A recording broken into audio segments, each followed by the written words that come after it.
One evening, all of the information that I had collected for years all came together one instant in time and revealed a truth to me that absolutely blew me away.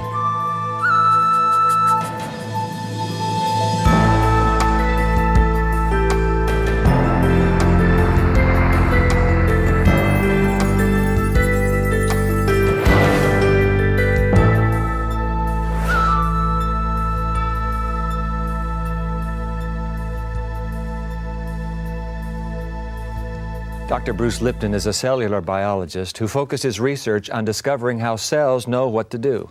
In other words, he wondered how the brain of the cell controlled the rest of the cell. During the course of his research, he made an astounding discovery, one that changed the course of his life. We caught up with him at his home near Santa Cruz, California.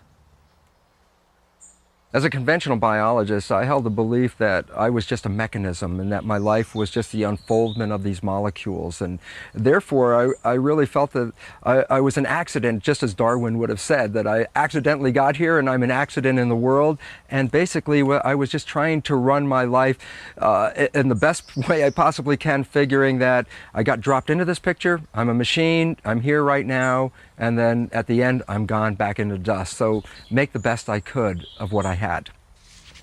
Bruce Lipton continued his research into the cell. Like most biologists, he accepted the notion that genes control the behavior of a cell, that genes function as the cell's brain. But the results of his research varied so greatly from conventional scientific theory, he began to look for a different mechanism, a mechanism other than genes that controlled the cell. And about 1985, after about 10 years of seeking alternative mechanisms, one evening all of the information that I had collected for years all came together one instant in time and revealed a truth to me that absolutely blew me away. On the island of Grenada, where he lived at the time, Dr. Lipton sat up late one night reviewing his research. Around 2 a.m., all of the information he had gathered gelled into a startling revelation.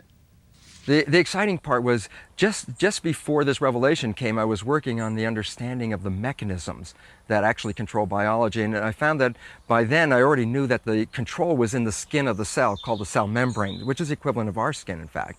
And that I was understanding the mechanism, so I had described the structure and function of the cell membrane and had come down to three different points, bullets about the understanding. And these points were: the cell membrane is a liquid crystal, the cell membrane is a semiconductor, and the cell membrane possesses gates and channels. So I write these down, sit back, and then read this and say, the membrane is a liquid crystal semiconductor with gates and channels. And all of a sudden, my whole life changed, because I said, I've heard this phrase before, but it's not a biological phrase.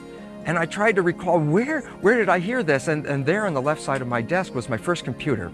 And sitting right next to it was a book from Radio Shack, a simpleton book on understanding how my computer worked. And I opened up the book, and on page 3 in the introduction of this book is a description of a computer chip. A crystal semiconductor with gates and channels. And all of a sudden, it just hit me. I said, the cell membrane is a computer chip. And the cell nucleus, where the genes are, is a hard drive where the genes were programs. And all of a sudden, it became perfectly clear that the environment was typing on the keyboard, which is the surface of the cell, drawing up programs from the genes to match the environmental signals. So as I perceive the environment, I select genes that will adjust my physiology and my body to meet that perception. The significance? What I believe is what I become. When Bruce Lipton realized the source of control over his cells came from outside his body instead of inside, it changed his entire perspective of reality and gave him a new understanding of God. Before this revelation, so to speak, my concepts regarding God and spirit were pretty much like most scientists, and that is that there might be a God, there might be spirit, but it wasn't necessary to invoke them to understand life. So scientists don't necessarily deny there's a God, but really suggest that if there's a God, God's probably busy doing other things, and that life can be understood just by the molecules and the mechanism. But after this understanding, it really revealed that there was much more to me than this physical reality, that there was an energy, a spirit, or a God that was controlling this biology that I was experiencing. With this new understanding, Dr. Lipton felt he had discovered, in a sense, the secret of life. And his excitement over that discovery brought about dramatic change. As a scientist, I work in my head doing all kinds of calculations, data, and all the experimental understanding, hypotheses, etc. But by the moment this realization of the mechanism of what actually controls life, when that actually hit me, there was a complete and profound physiological change in my body that I went from my head into my heart. Then the joy was so overwhelming that tears started to well up in my eyes, and I was feeling very choked up all about it. It was interesting because as a scientist, as I said, having been in my head all my life, this entrance into my heart changed my whole outlook and expression of life, and it was so peaceful. And the peace that came over me was, for the first time, I actually saw that I was more than just this body. For Bruce Lipton, the biology of a cell persuaded him that God exists. When we come back, we'll meet a former atheist whose pathway to God began with a study of physics.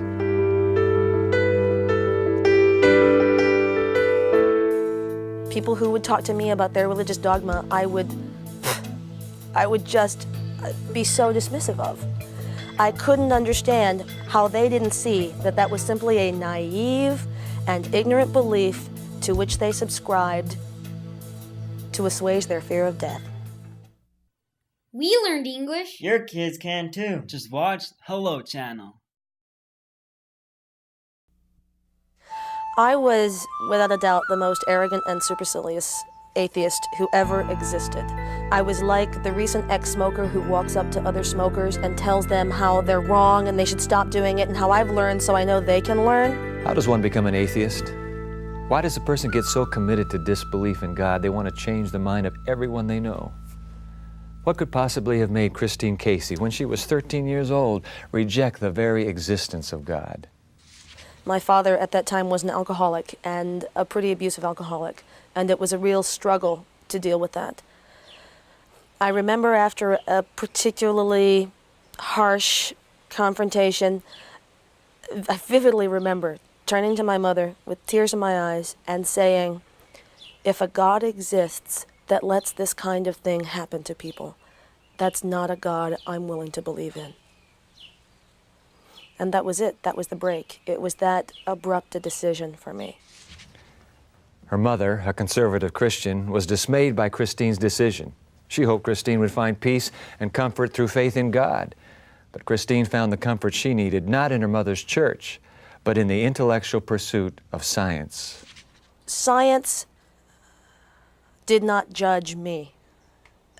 And in the same way that I had been taught that God and religious dogma judged us as individuals. Science only judged the world as it saw it. And so there was sort of an intellectual egalitarianness to science and scientific study. And it was incredibly appealing to me. It was calming, it was non-confrontational, and it was about the world around us rather than the world inside us. In college, Christine took a physics major and delighted in challenging any religious person who happened to cross her path. People who would talk to me about their religious dogma, I would just be so dismissive of. I couldn't understand how they didn't see that that was simply a naive and ignorant belief to which they subscribed to assuage their fear of death. Content in her scientific worldview, everything was fine for Christine until one day, in physics class, something happened. So I'm sitting in an undergrad physics class, and my professor is doing an example and showing us how basically rocket propulsion works and equal and opposite forces and etc. He's taken a red wagon and he has strapped a fire extinguisher to it, and he sits down and mounts the red wagon, and he's holding onto the handle and he's holding onto the nozzle of the fire extinguisher and hitting it, and of course that's making him fly, accelerate across the room. Basic propulsion, basic natural laws. And I remember asking him why. Well, why does this work? And he said, this is how it works. And I said, well, great, I get that this is how it works, and I understand how the math defines that. But why does it do that? Why does it consistently do that? And he said, Christine, science doesn't tell us why. Science just tells us how. I was stunned. So I spent several months in a great deal of confusion after this epiphany, until eventually I realized that whatever it is that we believe strongly in requires an element of faith. So in a lot of ways, I've actually moved away from science. In being able to make a decision to place my faith where I chose, science became relegated to a more natural and simple place in my life. And that was fine. That was good. It still has a beautiful value for me. When I look up at the stars at night and I think about the natural forces that define their movement and their relationship to each other, that's very awe-inspiring to me. And it's inspiring to me that we as human beings can understand a little of it. It is equally inspiring to me that those natural forces are in some way elements of God. They're elements of the whole universe that we can't yet define and that we can't yet understand, but that is out there for us to discover. Christine has come a long way, from an abusive childhood, through atheism, and finally to spirituality and God. Through it all, she has maintained her love for science. She also says that faith in something greater than herself helps her overcome fear, even the fear of abuse. We asked her how she sees God now, in a world where pain is so prevalent. I reconcile the simultaneous existence of pain in the world and God really easily today. I think that as human beings, and especially in our Western culture, we're taught that pain is an awful thing to be avoided at all costs, and that comfort is the thing to be sought. But the truth is that pain is opportunity. Given that it's unavoidable, it's an incredible opportunity to learn and to grow and to become the very best of who we are. A very trivial example is me, my weight. I'm a big girl. And as a big girl in very thin society, there are certain kinds of things that I've had to deal with, like prejudice and, I go out riding my bike and obscenities getting yelled from pickup trucks and, things like that are incredibly hurtful in their way, but they've made me the kind of strong and more compassionate person that I am today. And I kind of like the person that I am. Science taught Christine Casey that she could choose her belief system. She chose to believe in God, and that enabled her to live a life without fear. When we come back, we'll talk to Hyveth Williams about her pathway from politics to God.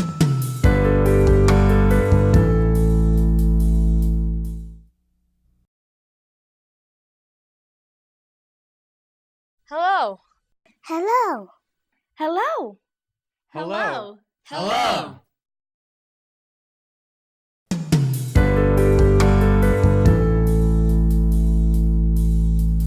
Hyveth Williams was a prominent government official in the city of Hartford, Connecticut. While running for mayor there, she went through a deeply disturbing period of her life that transformed her priorities. Now her ultimate goal is to be the chaplain of the United States Senate.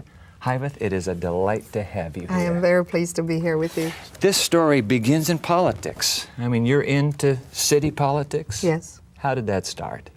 It started with a dare to the mayor. I had a talk show on a radio station, and he had only recently taken over the position. He was deputy mayor and was now acting mayor, waiting for the elections, and I thought he wasn't doing a good job. And so on my radio program, I said I could do his job with a blindfold and my hands tied behind my back. That night. His police officer happened to be tuning the radio as he was driving him in the limousine when I came on saying these things, and he changed his direction and drove to the station and walked into the station and yanked the microphone and said, "I dare you to do it, I take you on." And of course the phones lit up, and the station manager, that was the best thing that could have happened. And so we took the dare for 3 weeks. He became mayor. Oh, and he became I mayor. worked All for right. him as his executive assistant for 8 or 9 years, ran his campaigns, did just about everything. And then at the end of that time period, I decided I should have done what I started out to do in the beginning and run against him. And then this incredible thing happened to me where God came into my life. In the middle of politics? In the middle of a political campaign. How could that be? I don't know, because I didn't believe in God at all. I was an atheist, and I was known around town to be an atheist. There were people who claimed to be Christians who would come to my office, and I would just laugh at them and call them Jesus freaks. And then I started hearing voices, and then it was crazy. Because When you say hearing voices.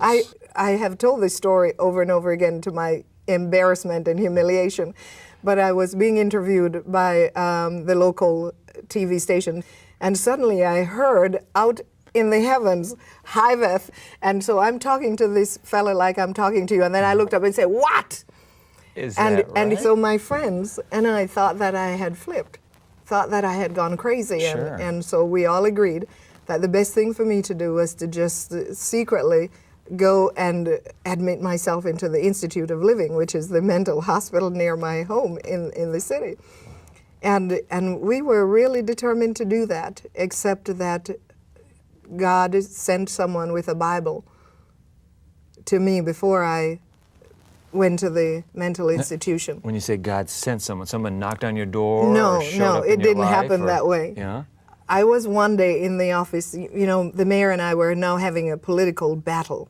And so he invited me in the office with the personnel director, and I was in his face. I was bold and brassy, and I was in his face just cussing, just carrying on. And the personnel director said, "Do you not know that a soft answer turneth away wrath?" And that just really tore inside of me, just made all the difference to me. And I asked him, did you get those words? And he gave me a red King James Bible, and I read it from cover to cover. So, Hiveth, you hear these voices. Yes, I believe it was the voice of God. How long did it take you to come to that conviction that, in fact, that was God calling you? It took perhaps about 3 months, 3 or 4 months. I went through a period, I had a very unusual experience where I couldn't speak at all. I had no voice and I could not frame words.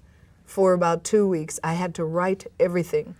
When I came out of it, in order to speak words, I had to change the pattern of my speech so it wouldn't hurt.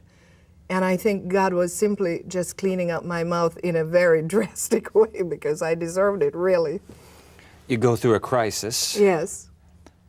but it's not a personal encounter yet, really a deeply personal relationship yet. No, So no. how does that come into your life? One of the times, I'll give you one experience. One of the times I was laying in bed and I felt myself slipping away into a deep, deep subconscious, unconscious state.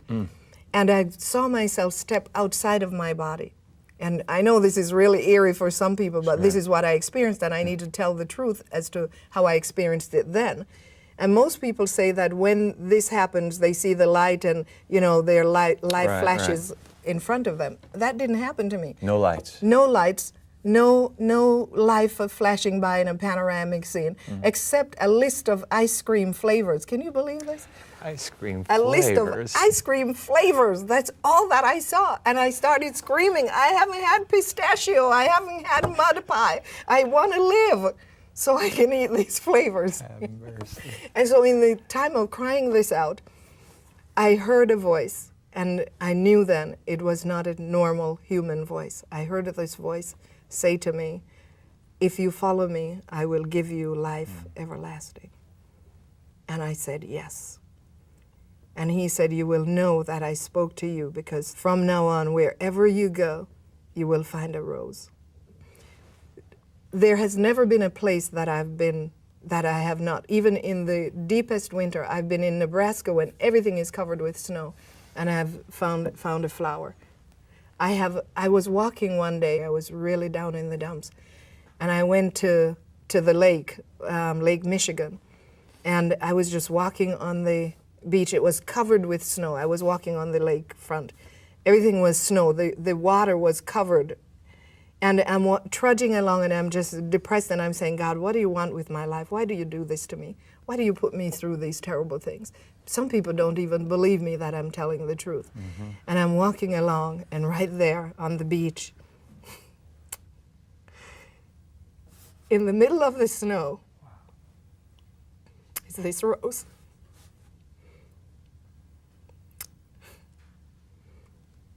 And I just knew that God had spoken to me and that He called me. And Beautiful. it's just... So your life has never been the same since. My life has never been the same since. In the midst of all of this, what leads you to believe God cares? Because every person that's been born on the earth, whether they've accepted Him as God or not, are His children. We're all His children, and He loves us. He cares. He wants to protect us. He wants to deliver us. He wants to give us peace and life and safety. He wants us to be free to think and be creative and to live, to have abundant life. He is incredible. He has all of these things, and He wants to give them to us just like now. He's been giving them to me. That's why I'm appealing to anybody who's watching. Take my word for it. I didn't read this in a book. I wasn't taught this at the seminary. I am telling you what I know for sure. This I know. I will die by this. I know this to be true. Ivet, it's been a real pleasure to have you on The Evidence. Thank you very much. God bless you. Thank you. Would you like to know more about the stories of our guests that you've seen on today's show? You can find out by visiting our website. It's one word, theevidence.org, O-R-G. We'll be right back after this.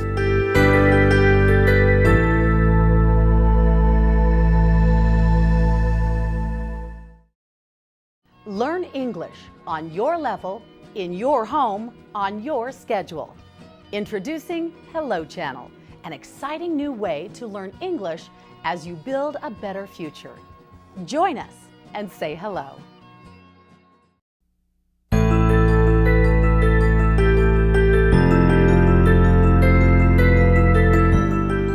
After listening to people talk about their journey toward faith, it's clear that we choose our belief system more than it chooses us. It's not just something that gets dumped on us. It's a conscious choice, a choice that we're responsible to make. People like Bruce Lipton, Christine Casey, and Hyveth Williams show us that what we choose to believe makes a difference in the way we live our lives. Believing that we're the products of blind, mechanistic forces will take us one way. Believing that we are the creation of a loving God will take us another. Believing that our destiny is confined to right here and right now, that we just have to run our lives as best we can, will take us one way.